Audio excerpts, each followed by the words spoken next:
and so again, everything I do, I try to come to Tappita. I attended Tappita afternoon school, which is now called Tappita Memorial.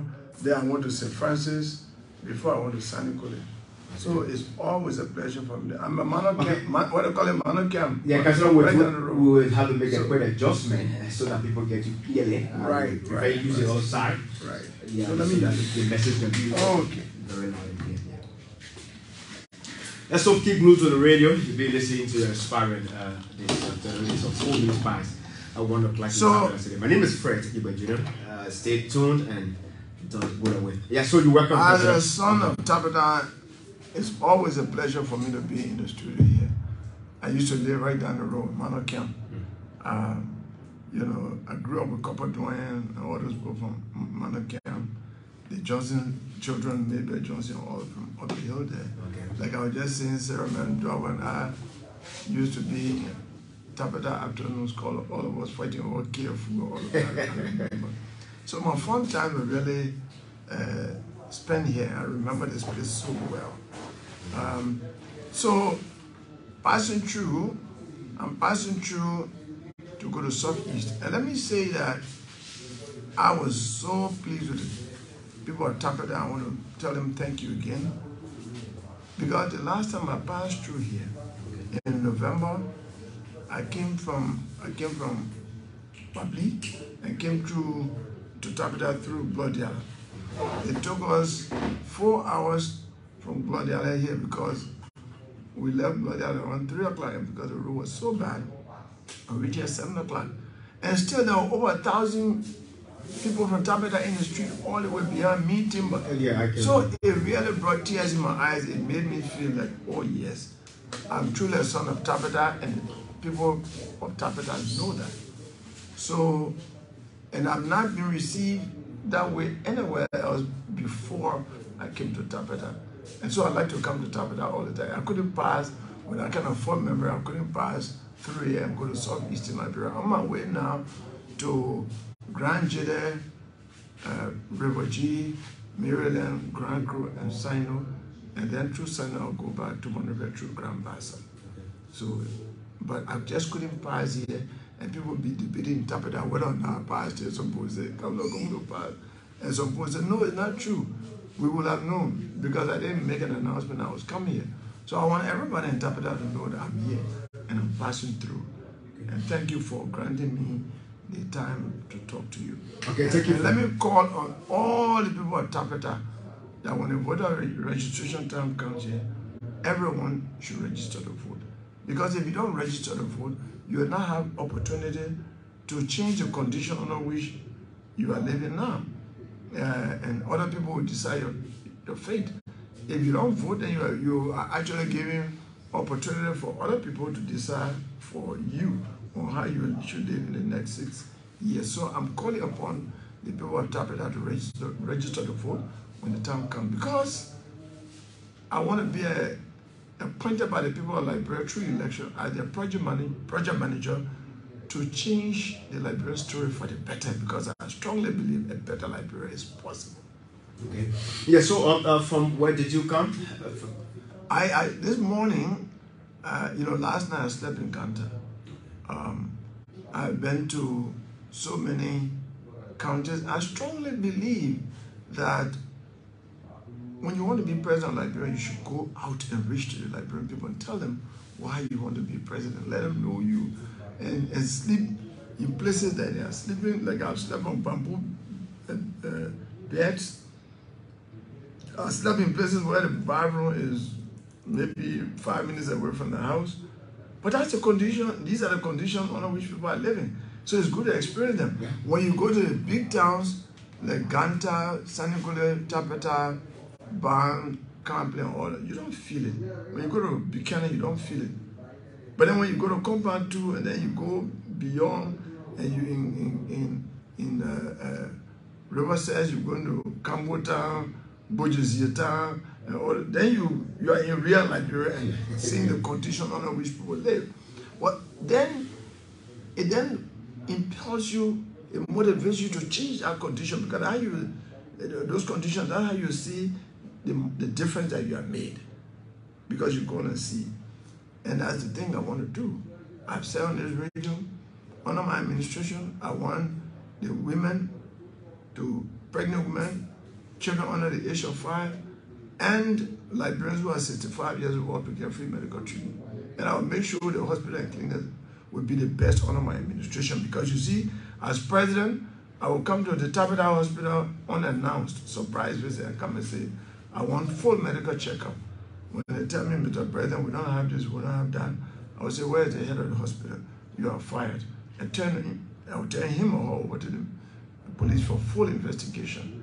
And I believe when I do that, 10 heads of hospitals and clinics are in jail, the other ones will not steal the medicine and other equipment in the hospitals. And because you see, I strongly believe if a clinic or hospital is not good for the president, then it's not good for any citizen.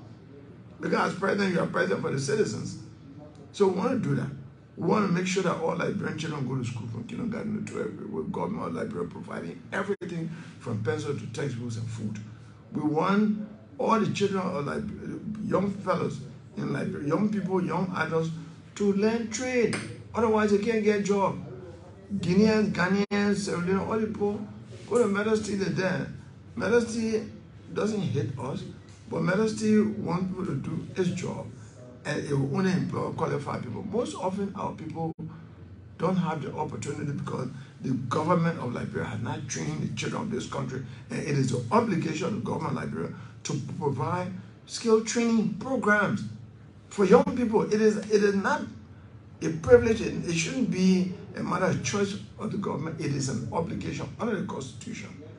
Article 6 says the government of Liberia should educate the Liberian children and eliminate illiteracy. I intend to eliminate illiteracy in 2 years.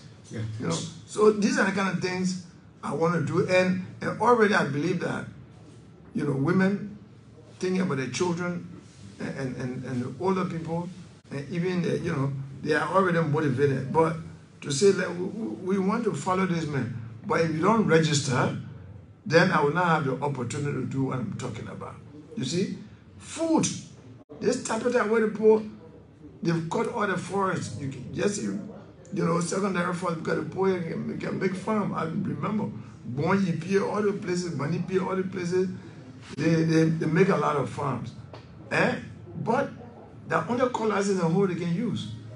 I say there's help on the way. When I become president, we'll use machines to make farms. We'll give machines to the farmers in this country in the 15 counties to make big farms. And when they make big farms, rice will always be, and the price of rice will drop.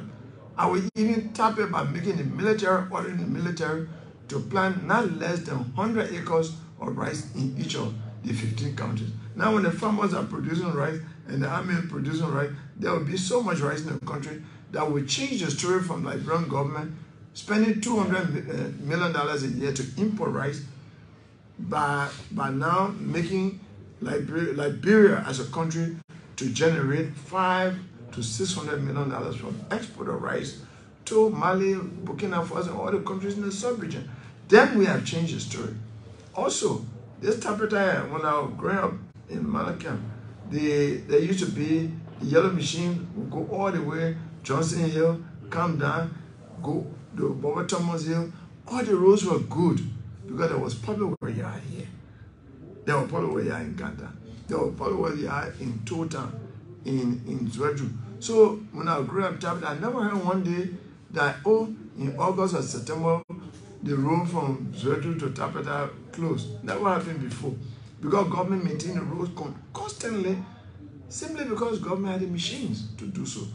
I want to restore that so that there can be public warriors in all of the counties and in the major towns all over Liberia to provide means for people and goods to move freely and for people to be taken to hospital, you know, in a more speedy way. Right now, if somebody is sick in Tota and you want to rush that person to the JFD hospital, it will not happen. Because the road is so bad that the ambulance, the human being can run faster than ambulance on the bad road.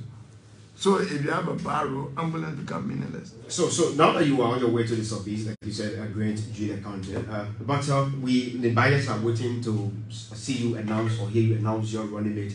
But I'm going to do that soon. You see, when you set up criteria for doing something, for example, if I say the only journalist I want to talk to is the journalist that wear blue suit, it will be easy. Blue country club.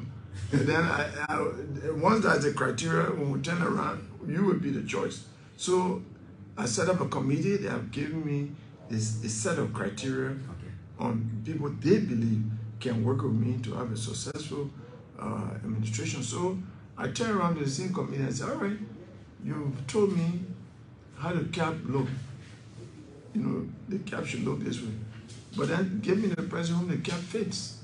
So they have gone back to work and to suggest names to me. Okay, so through consultation. So pretty soon we'll do that. Yeah, but you know, some the buyers have been looking at you like maybe going as a running mate to GMB of the Unity Party. You know those Nimbayans, I don't know where they got it from. You know, I know that Nimba people are wise people. They can think well, but they must not give different impression to other people because, you know, in 2017, GMB came here and promised all the Nimba people that the vice president will come from Nimba. And I remember that time, two sons of Nimba that were in the legislature were fighting for this position. At one point he said, oh my God, I heard, I'm not a member of the Unity Party, but I heard he said, when I get to Secretary, I'll make the announcement. Another time when I get to Camp, I'll make the announcement. The announcement was never made until now. So I don't know those who want to trust that path. I don't know why they want to, because the common saying in Liberia is, you can fool a man one time. You know, when they say fresh food is not a fool because you didn't know you were going to be fooled. But second fool is a fool. So having gone through that situation, those Nimbayans who are still waiting for the GMB to appoint a vice president for Nimba, I don't know. I respect them, but I'm beginning to have a problem with their judgment because of the common saying that fresh food is not a food. So I consulted in Nimba, I consulted in Bon, I consulted all over Liberia. People want me to be president based on my track record and what I've been doing. And that's what I'm going for. And also, I'm not an independent candidate. I am a standard bearer of a political party, which means people voted me. It is not my decision to collaborate with anybody. It's a decision that should be made by parties, 2 or 3 parties. Yeah. So that, and the other thing is that I hear the GMB story more in Nimba than in Lofa. Okay. I went to 28,000 Lofa. I slept in Bokesa. Bokesa is a Lomata. I slept in Bangui, the Peleta. I slept in Bakedu, that's a Maningota. I slept in Foya, that's a Kisita. I slept in Zona Lomata. So, you know, I'm mentioning these places because they're the major tribes in Lofa. And I appear on radio stations in Lofa. I spoke at so many places. And not on one occasion did anybody ask me, why don't you go with GMB, our father from Lofaya or our son from Lofaya? Not even on the radio. I was on Foya radio, and I mentioned Foya because GMB is a kissman from Foya. I appeared on the Foya community radio, and there were many callers, over I think 11 callers. Not one of them even suggested that. So I came out with a conclusion that it looks like GMB is more popular in Nimba County, my home county, than in his own county. Yeah, because in Zozo nobody raised the issue. In Vonjama nobody raised the issue. In the Maningo Chieftain nobody raised the issue. Now one person, now in the public forum, now on the radio, now at the intellectual forum. So why was that? And then I took some Lofa elders with me, like locally, Flomo Kokula, and all other people. When nobody raised the issue, that only in Nimba, I keep hearing that song. I said, it's funny that in the man, so maybe here I share something that some people in Nimba don't feel that I'm a presidential material. But it looked like some people also in Luba don't feel that it's a presidential material. But will you like it if Ajeli were to have a running mate for you? You know, my party elected me as standard bearer. Then I'll go and be, you know, a positive answer to that question is like lobbying. You know, it's like lobbying. It's like trying to look for a job. First thing, I'm not a job seeker. I've never been. I guess the only job that I'm out to seek is the assignment for the Liberian people to change their story.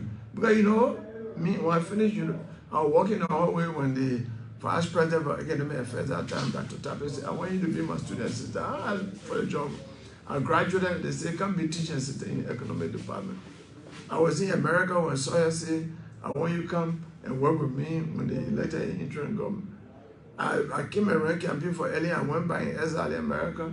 And then she said, I want you to come work with me. So every time people have asked me, even to be bar president, a lawyer say, we want you to be president of the bar. Go, feel you can straighten out the bar. And I did. Today, the bar is way up.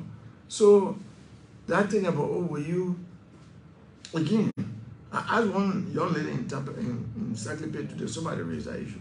I said, Madam, if they ask you, this handsome man, when a handsome man approaches you, will you agree? Is that a fair question? She said, no, it's insulting. You know, like you're looking for man or something. So, but I know that I have what it takes to be president of Liberia, and I've struggled. And frankly, I no disrespect to Joe Barker, but when it comes to fighting for change in this country, advocating for change, he does not have any record compared to me. He's older than me. He's a good civil servant. You know, people can work and follow the rules and they follow in government. They call them establishment people. I'm not an establishment person. I'm a change agent. And so in that respect, two of us are different. So if the Liberian people are looking for following a system as it has been, then they can go for JMP. If they are looking for a change agent, this is him. Yeah, but you are testing the water for the first time, you know, to Obama went in the election for the first time and won in the United States. So you are confident that you can. I will win first round. First round. Yes. That's Look, good. right now, nobody in the race, including the president in power, has gone to the number of towns that I've been to. The people have power. They look at and say, oh, I've been to 243 towns, and now when I come from southeastern Liberia, we'll be talking about over 300 towns. And how can I be reaching the people and carrying my story to them, my message, and they love it so much, and they will ever vote against me? Even if they don't like me, just the fact that I respected them and went to their town and slept in their town. People tell me, we never even see a representative candidate sleeping out of town, then presidential aspirants sleeping out of town. We are with you. One of the stories, and then no, I went to a town in River Sense. It's across the river, no motor road there. They won't ever reach there by Kino. Then the boy said that part of Sister Ray is so big left from here to Bobo Thomas Hill in weight. So they say, we can't cross the river, Niji in the river. But I went there wearing the same clothes I'm wearing. I went to Kwapuka town. You crossed. It turned out that I took 35 minutes in a motorized Kino. The boy said, what made you brave to come here? I said, I want to be president of Liberia. And for all Liberians, including the one living across the river. And there is no risk too big for me to take for becoming president of Liberia. Then they said, but you know what? President George, we are the man in power. His mother, Annie, was born in this village, but he had never been here because he said he's afraid to cross the road. Then you... So I remember that.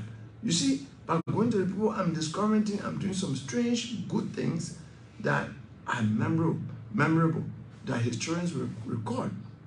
That already I made history, that I'm the first presidential aspirant to be going to the people rather than coming to Tappita, Cllr, Ban, and San College. Right, folks, you're listening to an interview here with Councillor Tiawan Gongloe, who's aspiring for the presidency in Liberia come October 10, 2023. And he's on the way to Grand Judah in the southeast, but otherwise to pass by to speak to his people in Tappita. Yeah, Councillor Gongloe, your party or one of the political parties rejecting the preliminary results of the census. Why? We have rejected it. Yeah. The census was poorly conducted. I'm not sure whether you were counted, but many people in this country were not counted. I was not counted. my house was not counted, and that's a story that is prevalent all over the country. I respect Larry Yonkwe for his professional knowledge. He's a member of the House Board. He's one of our expert demographers in this country. He came out and explained in detail on the radio how flawed that whole process was. And when a process is flawed, the outcome has to be not credible. You know, so how can we use the demographic results? You know, population census is very important. It's important for political process of redemarcating constituencies. It's also important for planning socio-economic development because it shows you where the population, the population distribution, and even the houses where the houses are concentrated and what to do. And so you cannot use a poor result to do anything that will turn out to be good. So we, 7 to 8 political parties, I'm one of those who signed. That's why I'm opposed to ANC action that you filed before the Supreme Court. Maybe that's why you're not going anywhere. Because you see, ANC is saying that the result of the census there should be constituency demarcation before the registration. But there cannot be constituency demarcation without using the result of the census that we say is not, it was not properly done. Okay. So now the strange thing is that I've seen my friend Cummings with posters in Monroe register to vote. Why he has a case to say registration should not go on, and then I saw him 2 days ago at the Rally Town Market with loudspeaker, go and register to vote. I said, but I thought the man got a case that registration should not go on. You see, we are trying to be president. Our steps are being watched by everyone. And you cannot confuse the public. There has to be some consistency in what you do. So I say... But the results are just preliminary. Again, that's the... So we don't even have a result yet, and the registration has started. So assuming that the petition is granted, it will invalidate what has already been done, and government will look for new money to go through the whole demarcation. After that, then register. So we say, let us go on with the registration. My party's position is, okay, let us go on with the registration. Let's have election. After election, we know we'll win, and then there will be a new census conducted. Oh, okay. That would be credible. Yeah, but you have to wait for another 10 years. No, we're not waiting for 10 years because we say the result is not result. But have you done your registration? Because you're from Nova. Yeah, I've done my registration. Okay. I've done my registration already. So maybe you don't want to vote for anyone in Nimba, representative senator? There are Nimbans in Monrovia also who are running for Senate. So that's the thing we can do. You see, look at Lufens. Senator Johnson depends on your vote. No, but look at Lufens in Monrovia.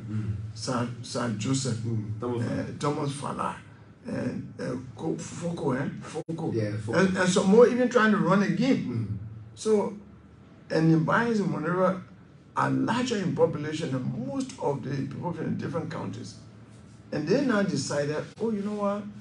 I think we should run here too. So, for example, Woman Pay is considering a good son of Nimba.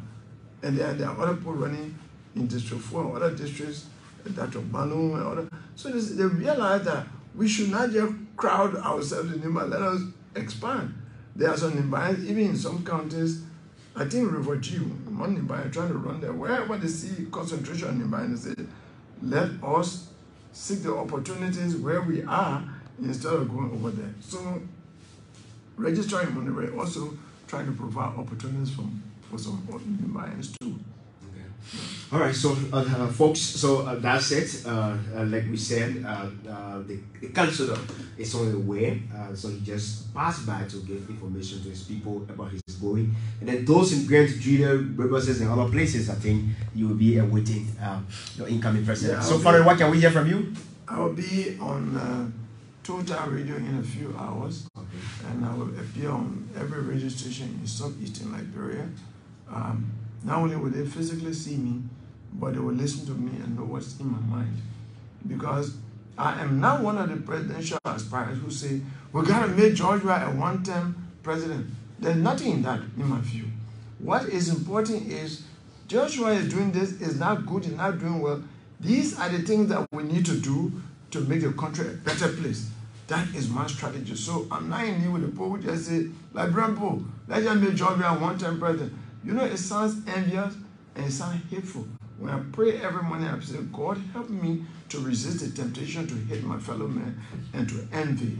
So I don't like anything that sounds like you envying. George Weah is a son of Liberia. He's a citizen of Liberia. Nobody should tell him, you got to be one-time president. This is competition. Tell us your program. Convince us that you can be a better leader than George. Don't just say George Weah got to be one-time. I am saying George Weah does not know the job. What he's doing is like what Liberian voters did is like taking a 10-pound bag of rice and putting a 100-pound bag of rice and putting a 10-year-old boy here to carry. So Liberian voters committed child abuse. And that's what we are suffering from right now. And so he has carried Liberia in the ICU, in the intensive care unit. Okay. You see, so I want to rescue Liberia and to provide these different programs. I have a 10-point agenda for better Liberia. That will bring so much money in the country, giving tourism our sea coast from Cape Town to Cape Palmas, send it. Go to Bahamas, go to Banjul, go to Senegal. Their tourist ability is not anywhere compared to us, but they have good leadership, so they're making money for tourism. The forest that we still have 43% of tropical forests in West Africa. Some people are now seeing mahogany. Some people just want to come here to see it, and that will provide jobs because people in the hotel will make money. Hotels will employ a lot of people, and then the money will be here. So too many ideas to make Liberia a better place because I say that Liberia is a naturally rich country. We are poor by choice because on election day, we can take bags of rice, money, and liquor and vote people who don't know the job and are selfish. I'd rather Liberia be rich and I be poor as an individual, as a leader, than being rich and Liberia be poor. That is what I want to change so that Liberia can be rich and the leaders be poor. Thank you once again for passing by. It's been a pleasure.